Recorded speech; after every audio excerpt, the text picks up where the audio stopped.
back to SpaceX. So last August, they beat the world record for the largest rocket. They finally got Starship with the Super Heavy in a full stack. August last year. It's not been launched yet. What they've now done now to improve their kind of cadence, this kind of launch timeline that they have to achieve to really make themselves a viable long-term company, a long-term proposition. A lot of it is geared around Starlink, etc., as we were talking about before. But Starship is this kind of massive, beyond the size of a Saturn V rocket. It's not as elegant. I mean, you look at it and you think, it looks like something a kid would draw or something from a Tintin cartoon. It's not as elegant as the Saturn V. I think nobody will disagree with that. It is a thing of beauty in its own right. But this thing stacked is now in excess of the size of the Saturn V that took us on the moon between 1968 and 1972. This is weighing in at about 395 feet high, so a little bit higher than the 383 feet of the Saturn V. What's exciting about this, Elon Musk did a big press conference on this. They're finally using what's called the chopsticks. So they, this again beggars belief, they're going to have to lift the top portion of this, which is the kind of main stage that's going into orbit. Obviously, you've got the booster stage, etc., down below, and that's going to be returning to Earth. And the eventual aim is to capture this in these kind of retractable chopstick type clamps, as it were, and then the ability for these things, and seeing it in action this week, some of the videos on YouTube are quite amazing. They've been time-lapse sped up to show it actually happening, but holding this absolutely gigantic rocket before it's being stacked onto the Super Heavy launch system. And again, that's even on a pedestal, so similar to the Saturn 1s from things like Apollo 7, for example, where they were sat on a pedestal in some of the Skylab missions. This thing is absolutely gigantic, and between that and the Raptor engines, and they've had to develop a new fueling system for the Raptor engines based upon a kind of cyclonic system because they're methane based. They have to kind of it's called cavitation, where basically you get formation of bubbles, and they've had to almost have this cyclic mixing system built into their fuel pump. And you look at the size of that alone, and it's fueling like countless Raptor engines that are going to be stacked between the first stage, second stage on this. It's a thing of beauty, and my hat really doth tip to the technical genius of this. It's just such a shame it's going to be used to launch like those annoying Starlinks in the main, but hopefully some really good scientific missions as well. I don't know what your thoughts on this are, Terry. They're aiming for March this year for a launch into orbit. Yep. This is a very, very small model of the Saturn V, but I think you will agree in terms of sort of the aesthetics of the shape, it's definitely one up on the big beast there. But who's worried about the aesthetics if that gets people to Mars? He'll have exceeded all expectations. If he gets people onto the moon, he'll be doing well as well. Yeah. Again, a love-hate relationship. Starlink is unforgivable. If he gets success with this, it really is going to be the future of space exploration. The thing about this is he's claiming that it will be reusable within 6 to 7 hours. Yeah. I mean, that's almost incredible, quite apart from the fact that the Saturn V wasn't reusable at all. To get a rocket that is that big and that powerful, about double the total power of the Saturn V, and to have it come back down on its launch pad, be refueled, and to launch again in 6 or 7 hours is just mind-blowing. Now, that's his claim. It hasn't happened yet. It'll probably take a while before they get it off to quite as smooth an operation as that.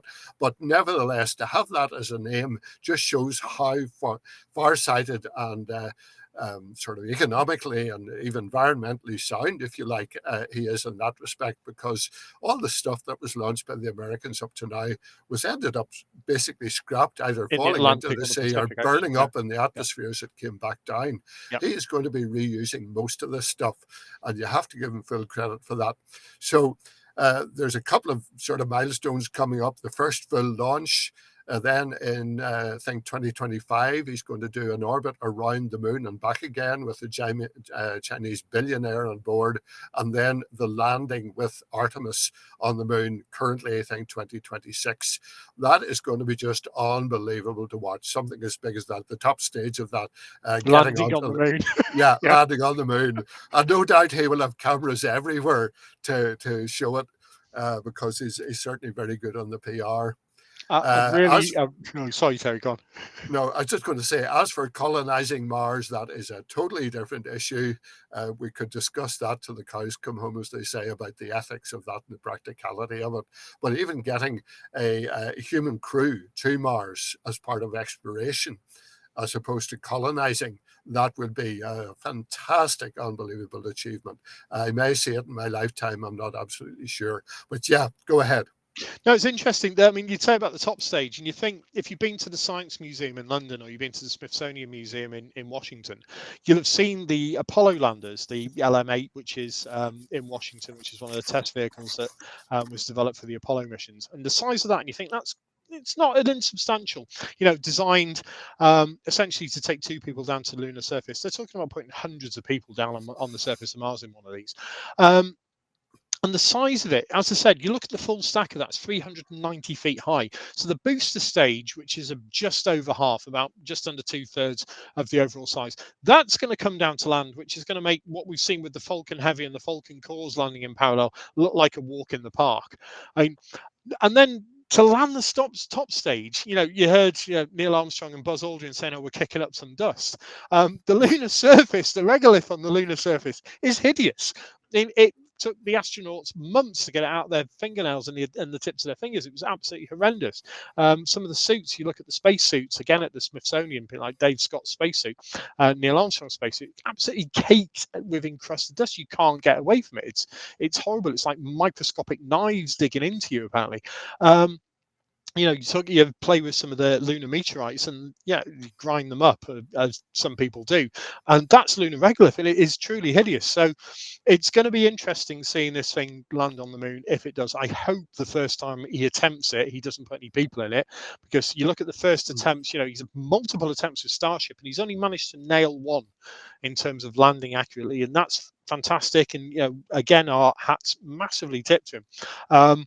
But the reality is, again, with the super heavy stage, the Falcon Heavy, we've seen that take off and land 2 cores, on its first attempt. I've no doubt that they will do something spectacular, equally spectacular with this. But at some point, something is going to go wrong. And we talked about the Environmental Protection Agency. Something going wrong on something this size. If you want to know what that looks like, Google Russian N1. So Russia during the Apollo era had a rocket of their own called the N1, which is the same size thereabouts as a Saturn V, and it caused 2 of the largest non-nuclear explosions in human history.